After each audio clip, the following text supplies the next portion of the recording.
नमस्कार प्यारे बच्चों। हम तीसरा पाठ पढ़ रहे थे जिसका नाम था रीति काव्य। हम रीति काल की बात कर रहे थे जिसके पहले भाग में हमने है वो बिहारी को पढ़ा।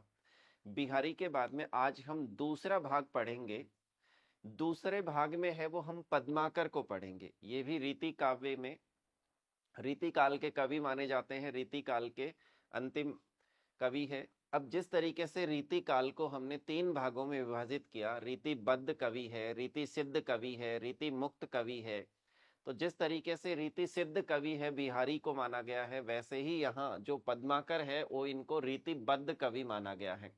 ज्यादातर आपने देखा कि रीति काव्य है वो ब्रज भाषा में लिखा गया है, तो इनकी भी भाषा कैसी है? ब्रज भाषा ही है। ये प्रकृति का सुंदर वर्णन करने वाले कवि भी माने जाते हैं। तो देखिएगा पद्माकर के बारे में है वो आज हम पढ़ते हैं। पद्माकर, ये जो पद्माकर का है यहाँ पे एक सुंदर पद है वो लिया गया है, जिसको है वो हम ध्यान से देखो पढ़ेंगे। इसमें क्या वर्णन है इसको आप पहले अच्छे से पढ़ें, क्योंकि जब पढ़ेंगे तभी इसके भाव समझ में आएंगे, और भाव समझ में आएंगे तो आप इसकी व्याख्या कर पाएंगे। तो किस तरीके से हमें प्रसंग व्याख्या वगैरह करनी है, तो इसके बारे में थोड़ा ध्यान से समझें ताकि हम व्याख्या करना सीख जाएं। तो हम रीति बद्ध कवि पद्माकर को है वो हम पढ़ रहे हैं। एके संग धाय, धाय का मतलब दौड़े, एक साथ में है वो दौड़े। नंदलाल ओ गुलाल दो, नंदलाल, नंदलाल यानी कृष्ण, यहाँ पे नंदलाल यानी कृष्ण, ओ गुलाल दो, दो का मतलब दोनों। दृग्नि, दृग्नि यानी आंखों में, दृग यानी आंख, तो दृग्नि आंखों में, गए जू यानी जैसे कि दोनों है वो आंखों में चले गए हैं। भरी आनंद मडे नहीं, अपनी जगह से हटता नहीं। यानी इसमें ये जो पद है, इसमें एक गोपी है वो कृष्ण के साथ में फाग खेलने का वर्णन है। अब यहाँ थोड़ा सा ध्यान से समझिएगा। फाग यानी वसंत का जो महीना होता है, उसी में ये जो होली का त्योहार होता है, और होली में है वो गुलाल से है वो रंग बिरंगे यानी रंगों का ये त्योहार है। तो इसी होली का दूसरा नाम है वो फाग है। और फाग वैसे है वो एक नृत्य का भी नाम है। यहाँ पे फाग है वो गुलाल वगैरह से जो होली खेलने के है वो दृश्य जो है वो इसमें है वो बतलाए गए हैं। तो देखिएगा ध्यान से, एक गोपी और एक कृष्ण, गोपी और कृष्ण है वो आपस में है वो फाग खेल रहे हैं, तो उसका इसमें वर्णन है। एके संग, एक साथ, धाय, धाय यानी दौड़े, नंदलाल और कृष्ण और गुलाल दोनों एक साथ में है वो आंख में गिर जाते हैं। यानी जैसे गुलाल उड़ती है वो तो आंख में गिर जाता है, तो एक साथ में दोनों है वो गिरते हैं। यानी कृष्ण भी है वो आंखों में है वो ऐसे मतलब अंदर, आंखों के अंदर है वो चले जाते हैं, और है वो गुलाल भी है वो गिर जाती है। दृग्नि यानी आंखों में गए जो भरी आनंद मडे नहीं, यानी आंखों में इस तरीके से चले गए हैं, अपनी अपनी जगह से वो हट ही नहीं रहे हैं। ऐसे लग रहा है कि जैसे आंखों से वो गुलाल यानी है वो आंखों के अंदर गिर गया है, यानी कृष्ण है वो आंखों में है वो चले गए हैं, निकलने का नाम नहीं ले रहे हैं। धोए धोए हारी, मैं बार बार उन आंखों को धो करके हार गई हूं। मैं पानी से, मैं ये चाहती हूं कि ये गुलाल आंखों से निकल जाए। तो इसमें व्यंजना शब्द शक्ति का सुंदर प्रयोग है वो किसने किया है? पद्माकर ने किया है। कि इसमें ऐसे लग रहा है जैसे मैं बार बार धो करके उस गुलाल को निकालना चाहती हूँ, और एक तरफ ऐसा लग रहा है कि कृष्ण की जो छवि आंखों में बैठ गई है उसको वो गोपी निकालना ही नहीं चाहती। तो धोए धोए हारी पद्माकर, तिहारी सो है, तिहारी यानी तुम्हारी सौगंध, अपनी सहेली को संबोधित करते हुए कहती है कि तुम्हारी सौगंध में बार बार धो करके उस गुलाल को निकालना चाह रही हूं, लेकिन वो निकल ही नहीं रही है। अब तो उपाय एक चित्त में चढ़े नहीं, अब तो मुझे कोई भी उपाय है वो इसका सूझ नहीं रहा है, मेरे मन में इसके बारे में इसका कोई उपाय नहीं सूझ रहा है। तो तुम है वो इसका उपाय है वो मुझे बतलाओ। कैसे करूं, मैं क्या करूं, यानी कैसी, किस तरीके से मैं करूं, कहां जाऊं, कहां किसके पास में जाऊं, कहां से कहूं, कहां से यानी किससे, इसके बारे में मैं किससे कहूं, कौन सुने, इसके बारे में मेरी ये बात है वो कौन सुनेगा।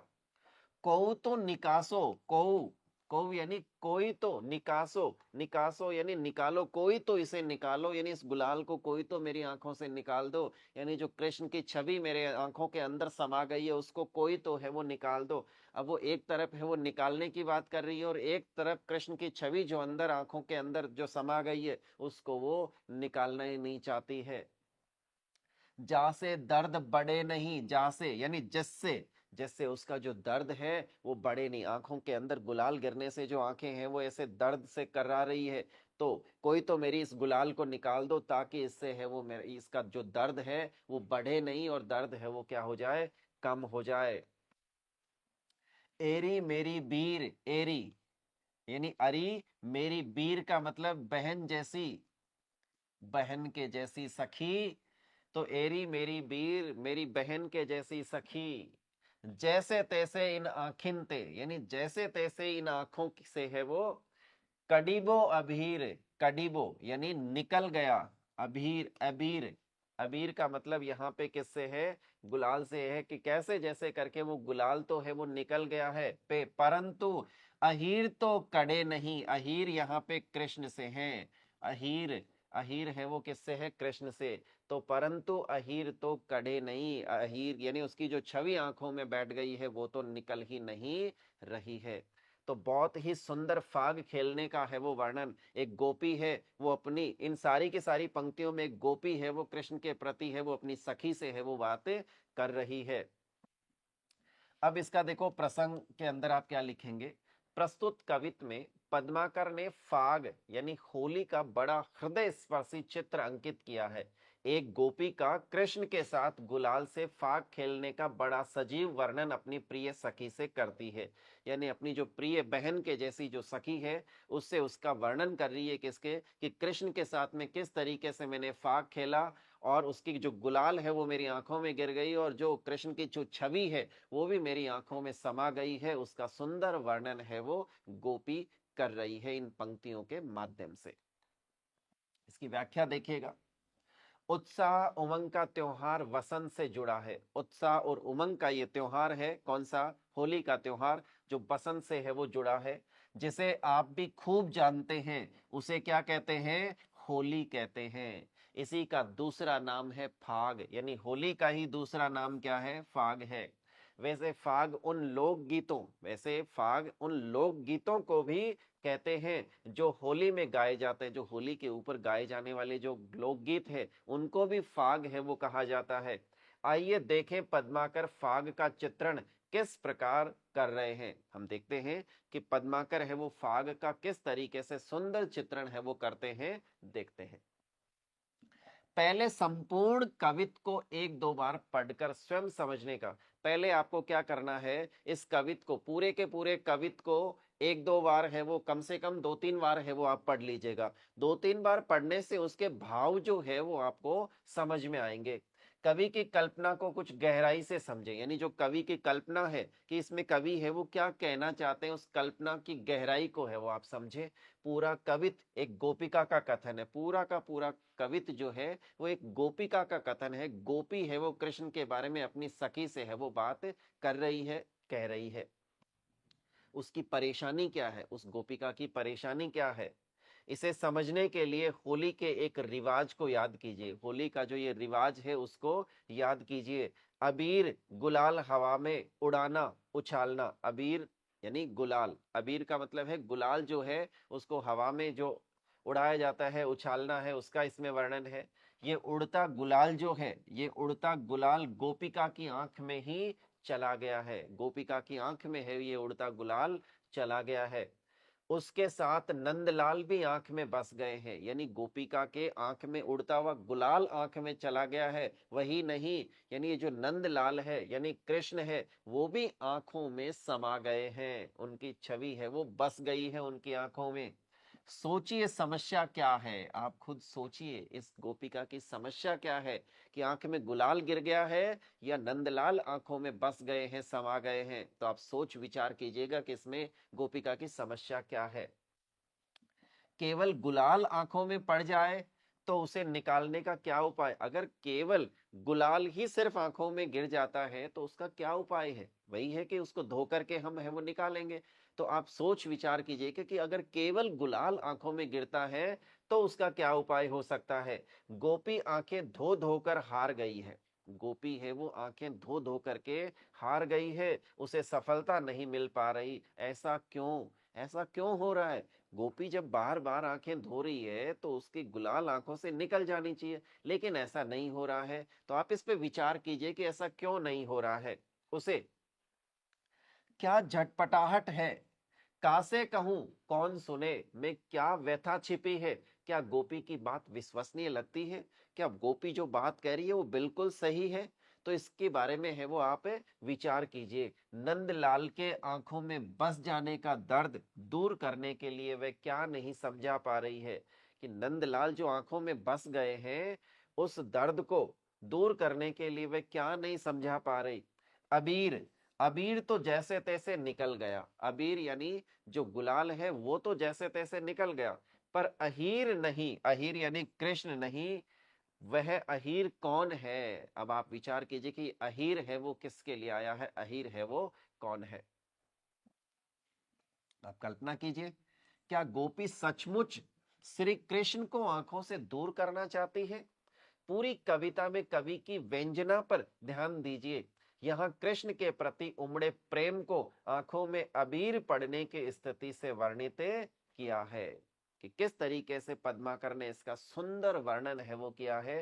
फाग के बारे में है वो बात कर रहे हैं।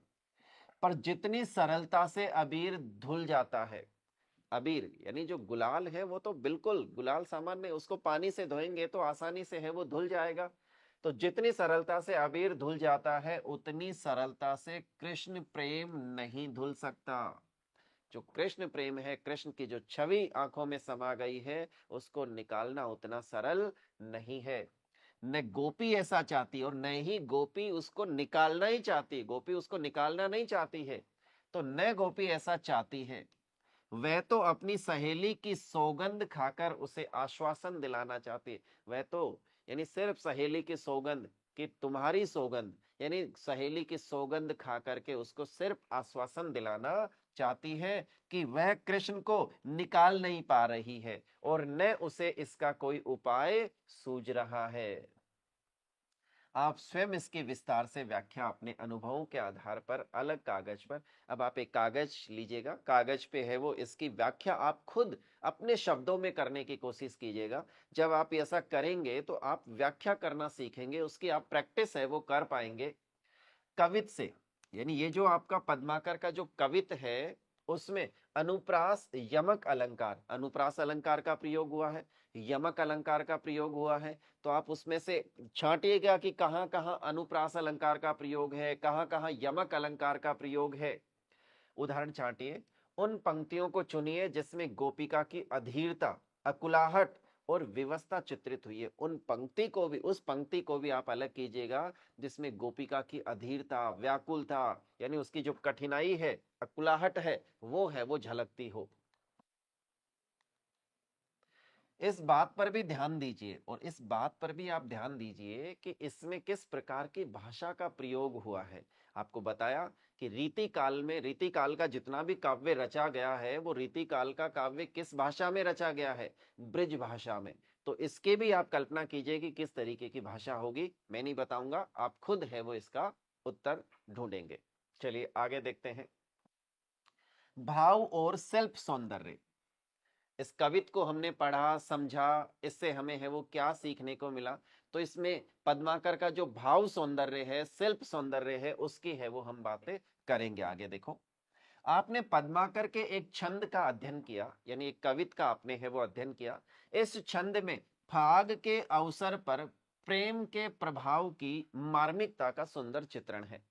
कवि पद्माकर रीतिबद्ध काव्य धारा, यानी पद्माकर है वो किस तरीके का कवि है? रीतिबद्ध कवि माना गया है। जिस तरीके से बिहारी रीति सिद्ध कवि है, वैसे ये कवि पद्माकर है वो रीतिबद्ध काव्य धारा के प्रतिभा संपन्न कवि थे। उनमें श्रृंगार रस की अभिव्यक्ति की अद्भुत प्रतिभा रही है।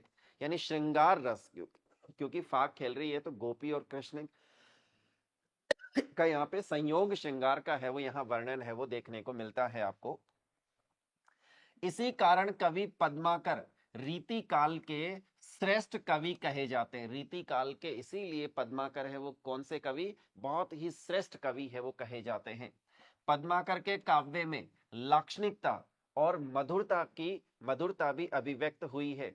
वे अनुप्रासों की तो झड़ी ही लगा देते हैं, यानी वे अपने कवित्व के अंदर, अपने पद में, अपने काव्य में अनुप्रास अलंकार की तो ऐसे झड़ी सी लगा देते हैं और उससे उसके अर्थ में है वो गंभीरता आ जाती है, उसकी काव्य की सुंदरता है वो और अधिक बढ़ जाती है। यानी जिससे अद्भुत चमत्कार पैदा हो जाता है, उससे अद्भुत चमत्कार पैदा हो जाता है, काव्य की सुंदरता है वो और अधिक निखर करके है वो सामने आती है। पद्माकर रीति काल के अंतिम श्रेष्ठ कवि है। पद्माकर जो है वो रीति काल के अंतिम श्रेष्ठ कवि है वो माने जाते हैं। रस निरूपण आचार्य कवि के रूप में उन्हें बहुत ख्याति मिली, यानी रस निरूपण के लिए इन्होंने जो ग्रंथ लिखा उसमें आचार्य कवि के रूप में उन्हें बहुत अधिक है वो ख्याति है वो मिली है। सजीव मूर्त विधान करने वाली कल्पना द्वारा उन्होंने प्रेम और सौंदर्य के मार्मिक चित्र प्रस्तुत किए हैं। वे उत्कृष्ट प्रतिभा संपन्न कवि है, उत्कृष्ट प्रतिभा संपन्न कवि है वो माने जाते हैं।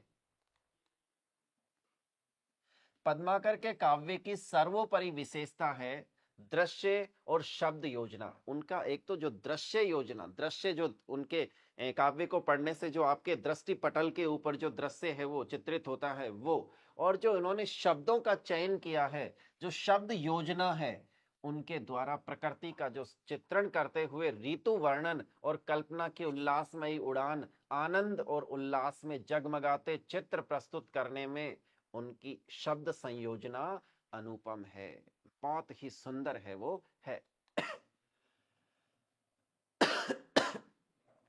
तो हमने है वो पद्माकर के बारे में पढ़ा। पद्माकर ने है वो एक कवित्व के माध्यम से है वो हमने रीतिबद्ध जो कवि है उसने उन्होंने किस तरीके की रचना है वो की है, तो इसके बारे में हमने जाना। उम्मीद करता हूं आपको ये है वो समझ में आया होगा।